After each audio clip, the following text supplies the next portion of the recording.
Hi, I'm David Ailiff, and this is No Sex Please, I'm Religious.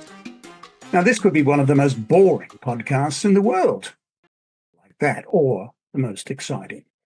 Through these interviews and my subscribers, we seek support for queer refugees in East Africa who, in many cases, can't survive without help. We advocate against unjust laws, such as Uganda's, through our organisation Humanity in Need, Rainbow Refugees. Now consider this report. Rights Watch. Uganda's Constitutional Court on April 3, 2024, upheld the abusive and radical provisions of the 2023 Anti-Homosexuality Act, Human Rights Watch reports. The ruling further entrenches discrimination against lesbian, gay, bisexual, and transgender people, otherwise known as the wicked people, and makes them prone to more violence. Now, today, I get my privilege is to talk to two wonderful Uniting Church ministers. Uniting Church is a great church in Australia, in my view. It's a very progressive church. It has embraced such things as same-sex marriage, and it has looked out for the outcasts of society in a way that many other churches haven't. And in my view, whilst I'm not a practicing Christian these days, that's the teachings of the guy called Jesus. So I hope you enjoy the interview today. Well, I am really privileged to have two fantastic young fellows here today. You may not either of you consider yourselves extremely young, but where I sit, you are. So we have, do you both call yourselves reverends these days, Uniting Church ministers? I think it's the technical term, but whether we call ourselves that's probably another question. It's one of a number of names that other people call us. Well, let's say we've got the Irreverend Matt Cutler, who's the minister of Tacoma Uniting Church, and the Irreverend Lucas Taylor, who is the minister of Ringwood Uniting Church. Now, this podcast is not really, it's not a Christian podcast, but every now and then I interview people with a Christian background or Christian practice and so on. And I'm really delighted to have you both here because I knew certainly Matt when you were younger, when you studied with my son in college. And Lucas, I knew you from one church and your wife's involvement there some years ago and so on. So I've sort of watched your progression, both of you, at a little bit of a distance. I'm really curious because you're both doing some exciting things. And so I guess the real question, firstly, to ask both of you, and I know you do your own podcast, so I'm going to talk to you about that later. But my question for you is, you are both in your early 40s. How has your view of your faith and your interpretation of your faith changed from let's say, your teenage years? I would start by answering a very challenging question that probably has lots of tendrils to it. But if I think back on the faith of my childhood, it was probably resembled as a fairly classic groupthink mainstream evangelicalism, where it kind of felt like we all believed the same thing. It didn't have a great sense of, hey, in this wild and woolly bunch of people, there's diverse thoughts and eclectic journeys. For me, the sense would be we all agree, don't we? And they'd be implicit, all those things, both about God, but also about ethics and sexuality and all that kind of stuff. There'd be mutual agreement. So, yeah, for me, it didn't feel like an upbringing. Both my actual church and probably the tradition I was a part of didn't feel like one that encouraged great questioning or disagreement or dialogue across issues or the holding of tensions and diverse views. It felt much more characterised by unified belief. So that's probably one of the main things that's changed for me is I've now come to, I went on a journey of deconstruction, of appreciating that actually I was finding great value in the questions, that actually close friends, when they asked me questions, I couldn't give adequate answers, and I didn't actually know why that was because I was giving all the answers I was taught I was supposed to say, and they weren't actually landing or feeling like they'd fit anymore. So, yeah, it was a journey of deconstruction to now appreciate the value of diverse perspectives, the need for diversity, the grapple and the dialogue, which is clearly very evident in both in all our Judeo-Christian scriptures, but wasn't actually well embodied in our communities. So certainly I've changed a lot in my stance on marriage equality and how I was kind of grown up to think about some of those issues. I've changed on, both theological and moral kind of issues, and in a more kind of progressive direction. So that's a bit of an initial response. Do you want to chime in? Oh, well, I'm glad you went first, Matt. Yeah, thanks. There certainly echo some similarities there in that whilst I grew up with being dipped into a number of different faith traditions. My family originally sort of hails from the Salvation Army, and then when I was growing up as a child, we moved to an area that didn't have a Salvo Corps, so we became a part of a Baptist congregation, and then through a range of reasons landed at a local Church of Christ congregation. So I share my upbringing in terms of its ethos of the communities that I was a part of, share some similarities to what Matt has described, and particularly echo with that idea of faith seemed to represent in my early days some sort of life-encompassing system to believe in, some sort of universal truth that really just needed to be assented to with our mind, accepted and assented to. And I think, and that has shifted as I've grown and matured and explored to now being much more of faith as a pathway by which we explore beliefs and practices, most importantly, and how our beliefs are then shaped by our practices, how we can explore new and different and diverse practices, learn from others around the world and different human experiences in order to discover something new as we go. And for me, one of the primary catalysts of that journey of growth, and Matt's used the word deconstruction there, which I very strongly echo with, but really I would describe the season of my own catalyst was one of failure, of wilderness, of feeling like the pathway, it was this unraveling of the pathway that I felt was chosen for, or that I had chosen and was laid out for me. And when I had experiences of that failing to satisfy or failing to bring life, failing to enliven me, it really threw into question all aspects of my life and faith, which I then took some time to explore, which included periods of study at theological college and took me into some different directions, took me into relationship with fantastic people like Matt and like Nahum and others around the place that led me to question. And it just happened to be that around that time, there was a conversation happening publicly in the Australian Church, and particularly in the Uniting Church. The Uniting Church was exploring in the early 2000s, or was continuing, I should say, a long-running conversation about the question of whether or not sexuality would be a barrier for ordination. Whether gay or lesbian ministers could be ordained into the Uniting Church. And I wasn't a part of the Uniting Church at that point, but I was very impressed that here was a church having a public, open conversation, leaning into what I could see was a difficult and challenging conversation for them. And as I looked around my own church, what I saw was a desire to avoid that conversation rather than to explore it. So I was attracted by that, and that's what sort of led me into that journey, which I've now moved into the Uniting Church formally. Fantastic. So Lucas, did you actually study with my son as well? Yep. Oh, okay. Because I'm sorry, I didn't kind of recognize that. There's some heretical threads. They can be traced back to Lucas. Yeah, that's right. I love it. That's really interesting hearing from both of you there. As you talk about that, it's interesting. You know, I've got a cult background, and to me, it's kind of like you join a church or you join a political party, and someone asks you a difficult question, right? And you then turn around and say, okay, well, what do we believe? Rather than what is our stance on this? What is our policy on this?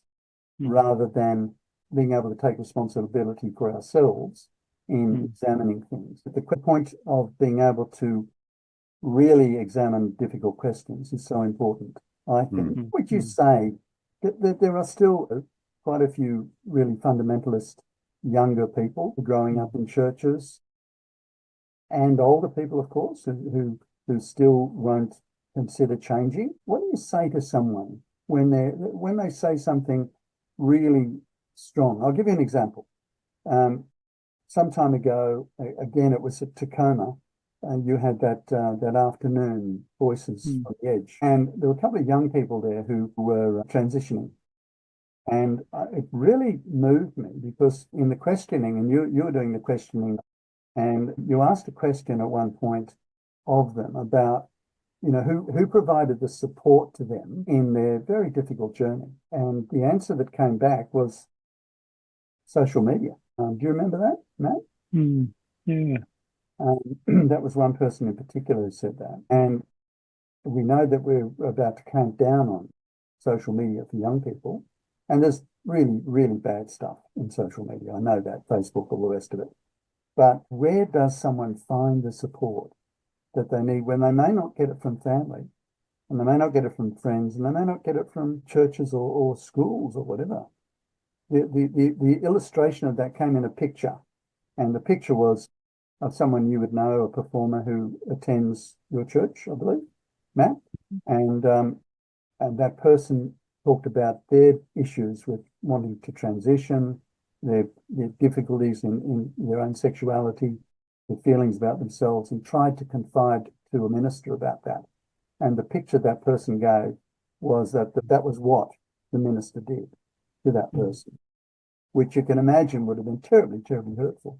What do you say to people like that? Have either of you been confronted by that sort of thing? Yeah, I think it's a foundational conviction. I think it's a fundamental human truth that all of us desire spaces in which we can be authentically seen. And sometimes people have found that through connections online, in social media and so on. Here's a community, here's a particular subreddit or particular Twitter thread or so on that allows me to show an authentic part of myself and for that to be seen and held. And sometimes that occurs in families, which is wonderful. Sometimes we acknowledge that it doesn't. Sometimes it occurs in offline, face-to-face communities, which is where it becomes really challenging is where groups have, Matt talked about the group think sometimes that our communities can shape themselves by churches are unfortunately all too fall victim to that all too often also. And so sometimes you do see examples where, whether that be the leaders or the participants in those communities, subscribe more strongly to the groupthink than they do to the inherent value of the individual who's a part of it. And because that might pose risk to the groupthink, that might, an individual's uniqueness might cause us to reshape some of the assumptions of how our group meets and the language that we use. Or we would love to be a part of safe, static, stable communities. And so sometimes we try to enforce those, but life isn't safe and static and stable. Life is dynamic and vibrant and living, and so are human communities. So I guess to kind of respond to your question, it's so vital that we create spaces that allow authentic engagement and that we continue to review and to review the ways in which we enforce the norms of our communities that don't diminish people's uniqueness. Thank you. That's great. Matt, any comments that you've got? Yeah, I couldn't agree more, Lucas. It's always been this painful irony to me that churches, which to my mind should be safe spaces, are not.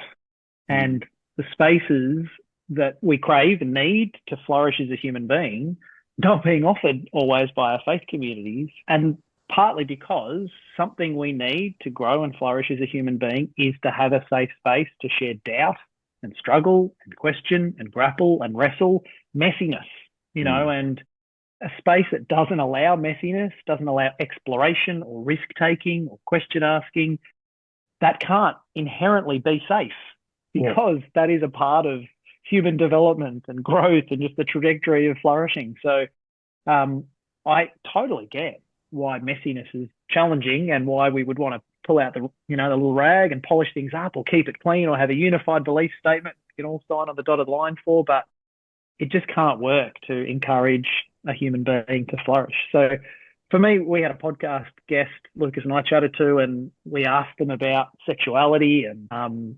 a transitioning kind of journey and their response to that. And they just said, well, that sounds like the journey of liberation. of wanting to become the fullest, freest expression of themselves. So wouldn't we want to partner in that journey? Isn't that the very heart of our faith? So I've always just found that really interesting, of how is the church not the greatest champions for diversity and for those in the LGBTIQA plus community? How are we not the greatest advocates of them finding the fullest and freest expression of who they are as a human being and celebrating that? So yeah, it's both a hope for me of what church community can be at its best, but also a painful reality of the ways in which church hasn't been that for people. You both have you both met or know of Matt Glover?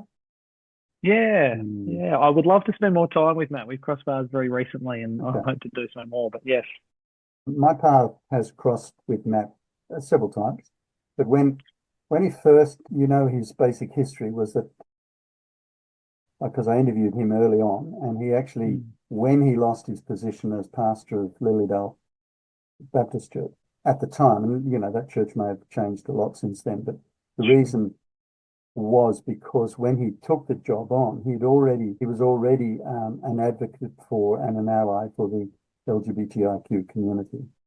And when he applied or answered, the call and was being interviewed, he said, and you both may know this, to them, well, I just need to warn you that if I come, some of the LGBTQ people will be following me because they've been getting support through me, sort of thing. And the answer was that they could cope with that. That was fine. But as I understand it, and as he said in the interview, what happened was that was fine until, guys started to come in holding hands, or girls were sitting holding hands together in the front row. So, and maybe trans people came into that as well. And then everybody became really conflicted by what was happening. So to me, and I don't consider myself I've deconstructed my faith, and I probably don't consider myself a Christian anymore. I do hold to the value of the person of Christ and the teaching of Jesus, right? But so if I look at something like that, and to me, it even goes back to my childhood, where to me, this person who was Jesus was meant to embody love and acceptance and kindness and, all of the really good values. But then somehow or other that's been lost in many parts of Christendom. And I think particularly of, large sections of the evangelical churches in America. Any comments for that? Any thoughts on that from either of you? it is always the greatest of ironies that a tradition that purports to essentially be about love and to actually daringly use the descriptor of the very God they worship, follow, hope to collude with, as is defined as love, and yet are not always places of love. And that goes for my church and Lucas Church and every church. We are not always able to be places of love. And probably the thing that is most challenging is when it slips as our primary focus. And that for me is always a strange phenomenon, that the tradition that follows Jesus forgets that at the end of the day, the greatest commandment is love God with your whole being, and that is linked to it being expressed in the love of other and, the weirdo and the other and the awkward and the different and the... So how does that happen is a fascinating question, but it is an inevitable inertia for human beings to seek love, but it's also an inevitable desire to have clarity and surety and security. And one of the challenging things is we need all those things. We need safety, we need structure, we need knowns, we need some kind of stable base. But, we also then need to move beyond those things to have a capacity to invite nuance and growth and things that pull us out from a stable base. So I know why it happens in communities, because whenever we institutionalize, we very, very commonly lose the very heart of why we set the whole thing up in the first place. But some kind of journey is always there for the church, and that is to constantly unpick itself, knowing we institutionalize, knowing we're going to get a little bit solid at our core, and we're all going to seek a little bit more, surety, and we've somehow got to find a way to self-critique ourselves, notice our blind spots, notice our blinders, notice how we're getting it wrong and realign. And that kind of process of, I mean, that's what movements do, is they realign us to an initial impetus or essence. And we probably haven't had a strong enough Christian movement. We've become much more of a Christian institution than a Christian movement. And yeah, as to why that's the case, I can't answer, but Lucas will tell you right now. Yeah. Thanks for stepping me up there. Yeah, there's this really interesting, again, I can't offer a solution to it, but there's this really interesting cultural zeitgeist going on at the moment. And it comes to our capacity to, as Matt says, love the other. Where the Christian church, and you mentioned the US, particularly evangelical expression, and I think that's a really prime example of the ways in which the Christian church has been trapped and caught up in this kind of cultural movement.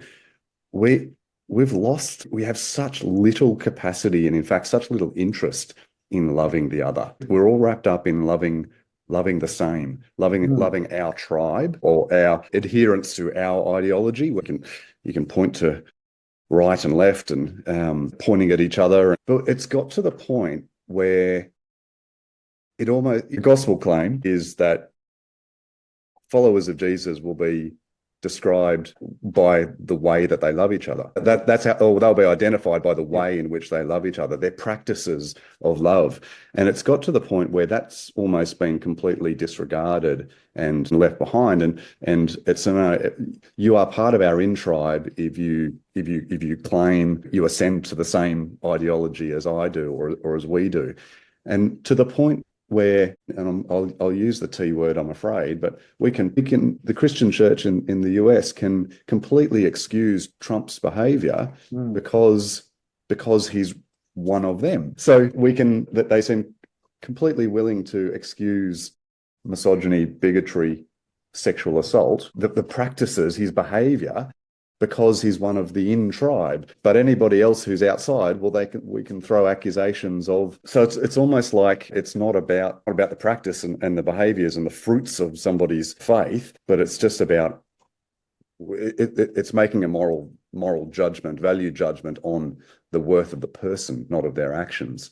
So there's this really strange, as I say, this kind of cultural zeitgeist that's tearing us apart, actually, because we're losing the capacity to actually see the human underneath or behind the ideology that they claim or the particular tribe that they're amidst at the moment. And we look for the silver bullet we can shoot at that person that's going to set them right. Whether it's the silver bullet of information or it's the silver bullet of tweet or article or Facebook post, or let me send you this, my conservative uncle, and then that'll flip your worldview and then you'll be a part of my tribe, right? I'm yet to see someone's, you asked us before about I guess our journey of all people's journey of acceptance, moving from acceptance, for instance, of meeting a trans person or affirming our own journey of affirming gay and lesbian folk in our communities and in ministry and so on. I'm yet to meet someone who experienced it in a single kind of silver bullet moment. But it was about this journey of 1,000 steps of little awakening moments, little opening up kind of moments of growth and awareness, where you start to go, oh man, actually, maybe that person who I kind of have always painted as, with horns on their head, and kind of maybe that person's actually somewhat closer to human than I've given them credit for, and maybe they're actually showing me ways to be closer to human than I thought I was also. And it's got to be why it's so hard to do, because that journey, Lucas, is inherently humiliating when you notice the limits of the beliefs you'd held to that point, or your own bigotry, or your own prejudice, or your own racism, or your own, so it is hard for communities to help us with that rough and tumble of learning to love when that incorporates, bit of humility, bit of humiliation, bit of, seeing your own ignorance, all that kind of stuff. So I finished reading a Brian McLaren book recently called Faith After Doubt, and it talks about the 4 stages of faith, and it's simplicity, complexity, perplexity, and then harmony. And he looks at that as an individual journey, but he also looks at communities, and communities as themselves get stuck in the stage 1 of simplicity or the stage 2 of complexity, and don't able to very well go into the process of perplexity, which is facing those questions and challenges and then journeying through them. When you're confronted by, oh, geez, I've met someone who actually has a love that surprises me and I thought they were the devil and actually it can then move to a place of harmony. So it is very, very, very hard for our communities to do that, to be places that take people all the way through those journeys of simplicity, complexity, perplexity, and harmony. Sometimes because the leaders themselves have not done that journey, it is also just a very hard journey to take people through. It's not linear or easy or straightforward. But I know the communities I was a part of often pushed out those who could help us move through perplexity, i.e. the question askers or the different or the, the courageous old, poets or prophets or, the people who made us all squirm a little bit. We saw that as a threat rather than as a gift that could take us through to a deeper consciousness and a deeper love. That person that evokes the stuff that I actually need to see, man, I need that. I can't grow without that. But I don't want it. I don't want to walk towards it. I don't want to go, hey, humiliate me or let me see my blinkers. But we all need it. So how do we create communities robust enough to help us journey through that challenging process? Over to you, Lucas. Sorry, I was going to say, I can recommend to both that it's really important if you have a chance to become a part of an absolutely exclusive group that believes that only God is with them and not with anybody else. Yeah. And, in your early to late, please start to recognize how much bullshit was involved and then have to deal with that and so on. If you had a chance, the age old thing of, if you had a chance to talk to your younger self, what were the things that worried you most in your later teenage years as a believer? What are the things that weighed on you in your, how do I live my faith? Whatever it is there anything that comes to mind? And how would you talk to your younger self about it now? Yeah, it's a great question. It's really curious. Part of me would like to respond. It places me in a dilemma. And the dilemma is this. I would like to say to myself, hey, it doesn't need to be as rigid as you think it currently is. I don't feel like I was burdened by a huge amount of guilt, but if I did the wrong things, then I was a bad person kind of thing. But looking back on it, I realized that actually the simplicity of what I understood was actually quite an immature kind of faith. And so what I would hope to offer myself as a younger person is a glimpse of what a more mature kind of faith would look like. However, it's also true that young people, in terms of a developmental stage, there are stages in our life where we need to believe absolutes, absolutely. And that's part of the forming of the human person. And so particularly as adolescents, there needs to be stability, there needs to be security, there needs to be a sense of you are held safe and some framework, some guardrails, if you like, that allow some safe exploration within. So I wouldn't want, and I think we've all known people who those guardrails, things have been thrown into chaos far too early for people and with damaging results as well. So I kind of walk that tension of, I'm entering that phase of parenthood now with some growing adolescence. And so I just pray for wisdom to help my young people navigate that kind of space towards a mature kind of understanding of faith, which is far messier and far more chaotic than I understood it to be as I was growing. Yeah, I totally echo that. It feels pretty tempting to go back and tell your younger self, invest in real estate. But, the 2020 vision is, there's no doubt I would never want to carry forward the faith I had as an adolescent to now. That would be very uncomfortable to live with in terms of what I now know and the way I construct life and meaning and purpose and relationships.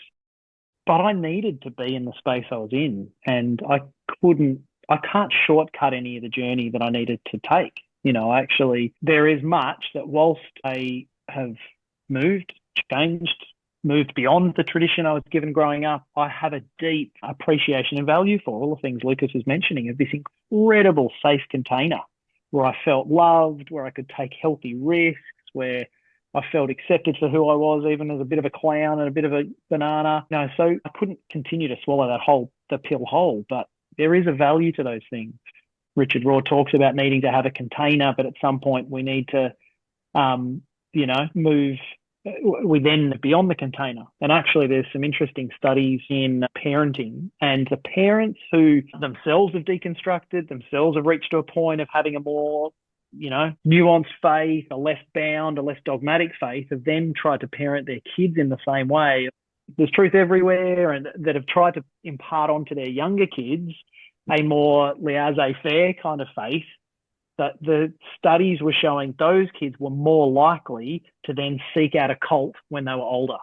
Oh, really? So this fascination of, without structure, without all the stuff Lucas is saying, those guardrails, in crucial young developmental phases, it actually resulted in not what you'd expect, but actually then seeking that in later life. Give me solid ground, give me something where I know. And so it's that funny thing. I would love to tell my young adult version, don't be anything like what you are now, but I also have great compassion for the young adult I needed to be at the time to get through what was a bloody hard era, and that's adolescence.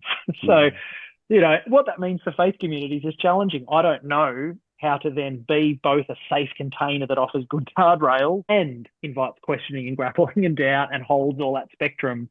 That is a challenge, and that's definitely why faith communities have challenges. Yeah. Something I've definitely found, though, if I had to give myself a nugget, well, something I've noticed I've learned from my young adult years to now is I used to think the sacred and secular divide existed. I used to think there were sacred things, I used to think there was ins and outs. I was taught a very binary world, and certainly the gift I'd love to give my younger self is it is not as binary as you think. God is infused in all of it. God, bidden or not bidden, God is present, was the line, I think, over Freud's office door as he walked in. I wasn't trained in that. I was taught there's truth, there's right, there's God is or God isn't. People are either with God or they're not with God, or all that kind of thing. So I'd love to hand a little eraser to my young adult self just to take out that middle line's clarity, just to make it a little bit more porous. Yeah, I think the lesson that I would like to offer from the future to the past is not so much to me as an individual, but to the communities that surrounded me. I'm at times embarrassed by how naive I've remained throughout my life and so on. And so I would hope that I would encourage the communities that surrounded me, faith-based school that I was a part of, and church community. Don't let Lucas just live in ignorance and naivety for as long as he did. That's dogs barking really, away here, excuse me. Really beautiful. We still okay for another 10? Yeah, Absolutely. Okay. All right, guys, I'm ready to share one of these screens. You'll know this wonderful guy very well. Can you read that? Yeah, I love it. I had the privilege of interviewing David. He's a wonderful man, actually. Cool. The naked pastor. That seems to have a fair bit to say to what we've been talking about in some ways, doesn't it? It does. It said it more succinctly than either Lucas or I were able to. But it's taken us 45 minutes or so to get to that. Yeah. And then the other one is that one. That hasn't worked for me. That's not come up for me yet. It hasn't come up. Okay, let me. Oh, that's a magic eye. There's a blank page to imagine yourself into. Exactly. This is a projection test, a Rorschach. A blank canvas. No, done it again. Sorry. This is where we can edit afterwards. This is where it's wonderful. I thought you were trying to kind of Emperor's new clothes kind of idea and let Lucas and I go, so deep. Yeah, profound. Yeah, very profound, very profound. There it is. Can you see it? There we go. There we go. Yep. Yes, this spiritual arrested development. An image which I've used or carried with me for a long, long time now is of the fences around a primary school. When we have our children at primary school, if it's got a good solid fence there, then that child can be 20 metres away from a busy road and it doesn't worry us. They can be 10 metres away from a busy road. It doesn't worry us. They can be 2 metres away from a busy road, but there's a solid fence. Our anxiety levels are low. We don't mind. But we hope that our children won't live their life in spaces that are heavily fenced like that. As they go to high school, the fences come down a little bit. Sometimes they can walk down to the shops to get lunch, and they go to university. Well, then they're completely free. When we go to We go to parklands and wilderness spaces as adults, and we hope that we're actually building into these young people the capacity to discern when it's safe to get out there and to cross that busy road, or to live in chaotic spaces of life. But we put up hard boundaries, yes, to keep people safe, but also to manage our own anxiety levels about our care for that person. But it's completely unfair to expect that person to remain in their entire life in that kind of space. So church communities have been real good at putting up those guardrails and the hard lines, but that's not where humans are meant to flourish. Humans are meant to flourish in spaces where they're equipped with the capacity to discern what's safe, move away from what is unsafe, move towards what is life-giving. And sometimes that takes them over busy roads, across flowing streams and even beyond the horizon and beyond our sight. But that's what the human flourishing looks like. And sometimes an older chap in your congregation, not your churches because they're not like that, but in the congregation of the church with the big fence and the big walls, see someone struggling to cross the road outside, and they go out into the world of danger, and they actually walk that person across the busy road. Now, that's okay, because some people in the church are going to be looking and saying, isn't that wonderful? And others are going to be saying, why on earth did he leave the church? Or why did she do this to put herself in such danger?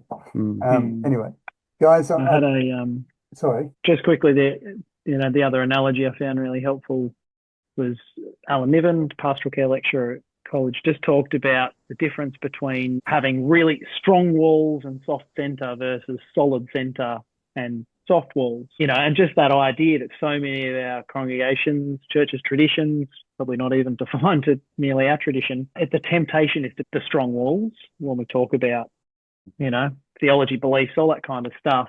And it's, that's needed for an earlier stage of development, but it is hard to then create communities where the focus is the strong centre and the porous walls. We're unified in this is actually core, purpose, meaning, essence, but actually then the stuff beyond that, the soft edges, we can move in nuance and grey, whereas if you've got strong walls, what tends to happen is you develop a soft centre because you're fearful of letting things in, and that actually it doesn't promote movement and growth. I've always held that, strong centre, soft walls, rather than, strong wall, soft centre. That's lovely. That's great. Guys, as we wind up, I'm just going to bring a little ad in here, a little advertisement. So the podcast, as you know, I started it some time ago. No sex, please. I'm religious. And the concept was really to expose issues that are related from our Christian faith and other religious faiths that have brought about sex shame. And so you look at, for example, the biggest example in most recent times will be purity culture. And the very first interview I did was with a woman who had become a sex counselor in the States because so many young people would come to her having been raised to, cover every aspect of their bodies and never go out on dates with somebody from the opposite sex, that, everything was wrong until the wedding night. And suddenly on the wedding night, this wonderful miracle would occur that suddenly all that shame and all the wrong is gone, and, we can enjoy each other in a beautiful way. It didn't work. And so she started her counseling. Now, in Africa, we have a situation with primarily, I think, certainly it came from missionaries originally, who would arrive with their understanding of the Bible, which was basically saying to different tribes, look, you've got to cover yourselves. You shouldn't be going around naked. You've got to get married by a priest who's ordained by the Anglican Church or something, before you can have children. All sorts of funny things were done. A beautiful example was of a missionary women who wanted to organize I think it was in New Guinea, and they wanted to organize a thing for the women of the village, but they pleaded with them not to come to cover their breasts when they came to this meeting. And the women couldn't understand that because the only people who would cover their breasts were what we would call prostitutes. So basically, their they were demeaning the whole culture in some way. What's happened in Africa is that the preaching has been so strongly against the LGBTQ community that you have laws in Uganda, for example. If I went to Uganda, I think I could go to jail for 15 years quite easily. I use the analogy that give a cup of water to a gay person and you can go to jail, which is totally contrary to my understanding of the Gospels, if not simple human kindness. So I started this, and then I started to try and build bridges to churches, and I'm grateful to both of you for the the welcome that you've already extended to me in that area. But there are still churches who still have a very narrow view that is saying that group of people are not only on the outside, but they're further than the outside. Some can be redeemed, some never can be. And I think that some churches have a view that that sort of person can never be redeemed. That sort of person, use that expression. So I'm really grateful to have time to talk to you today. Do either of you feel anything you want to comment on in that area? I understand that neither of you have much experience of this particular area with in the African area and so on, but it also covers other parts of the world. Russia, for example, is horrendously persecuting LGBTIQ people. I think it's going to happen in a big way in America, and lots of people in that community are really fearful of what's going to happen there. And then there are people here who are afraid that we are normally 10 or 20 years behind America, although that distance is getting shorter. Let's hope that we don't go that way too. Any comments from your perspectives? Yeah, certainly, it's not the same as what it is in the countries that you mentioned, but it's the discrimination has been no less oppressive, just, in less, well, yes, we don't have jail and there may not be public stonings, but there is still deep prejudice, there is still deep suspicion, there is still devastating trauma inflicted on those who identify as queer.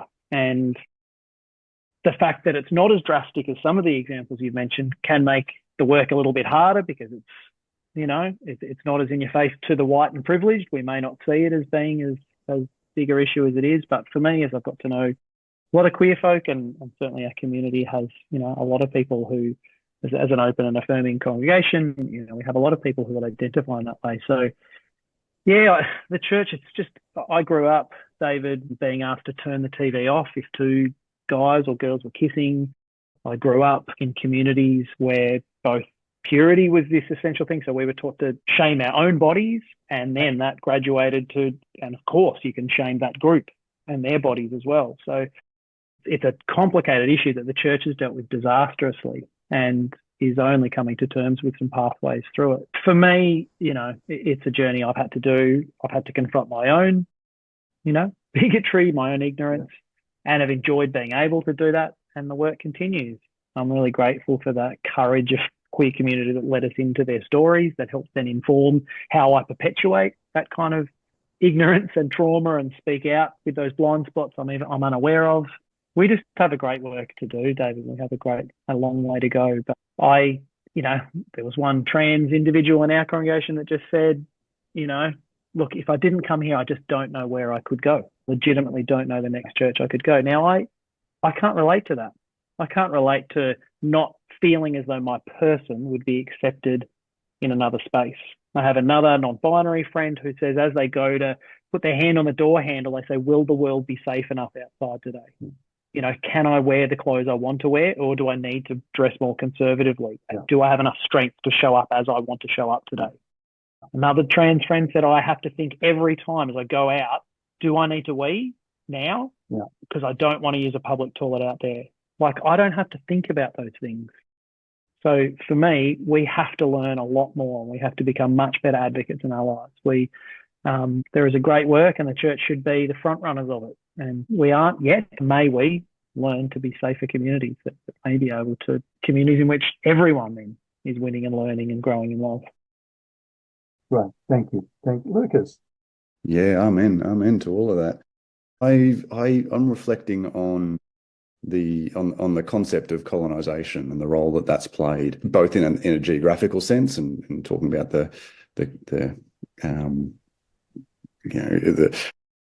into Africa and other parts of the world, but also in that ideological sense. And there's a sense in which that ideological colonization still is a project still underway today. And I think that's probably where I plug myself in, where I connect in, because like Matt described, I'm a hetero white man with recognize my privilege with that and the simplicity of my life story because of that comparatively. But there's this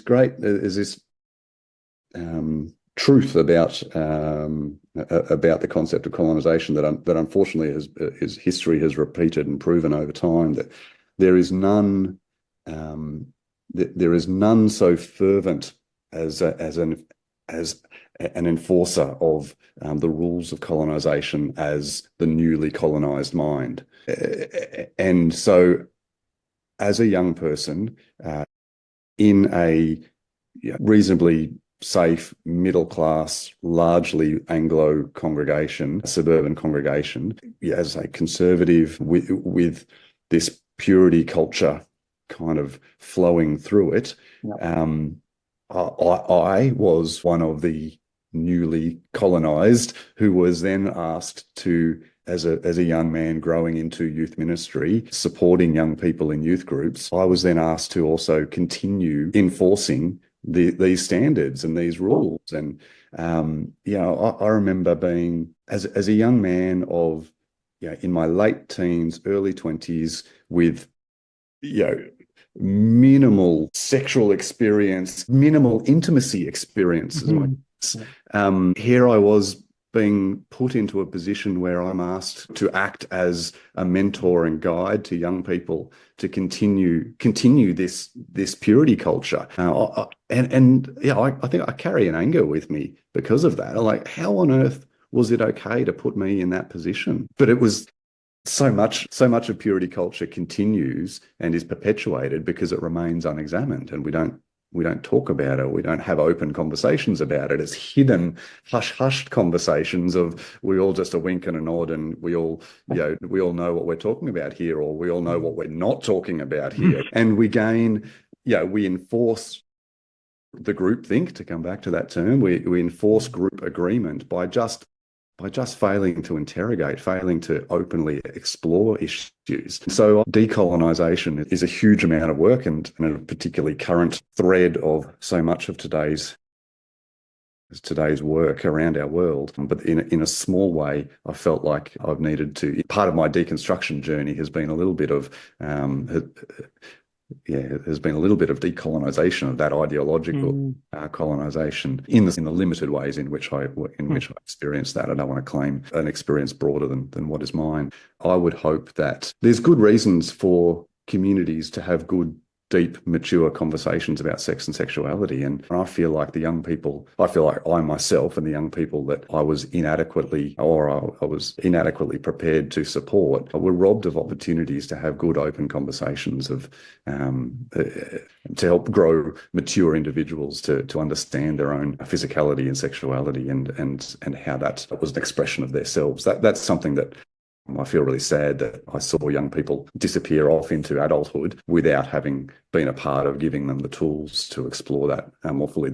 They've had to find their own way in that area of their life beyond us, unfortunately. Well, gentlemen, I'm really privileged to talk to you both today. I look at I think to myself, it's two young fellas like yourself, and there's lots of other young women and people who are actually younger than you. Who bring so much hope to the future of our world, either in the church or outside of the church. But I'm delighted to talk to you today. I'm really grateful for your time. And perhaps we should do it again sometime, because I think we only covered a very small portion of what I was hoping to get through. I know. And I reckon I might have had one or two things more to say. So we cover that off in the next time we catch up. But you might have one or two more things to say. Oh, I know. One thing I wanted to say very briefly. I wanted to ask you about your podcast, because you haven't been able to get back to it for a while. But what was the concept there, and what was the best thing about it for you?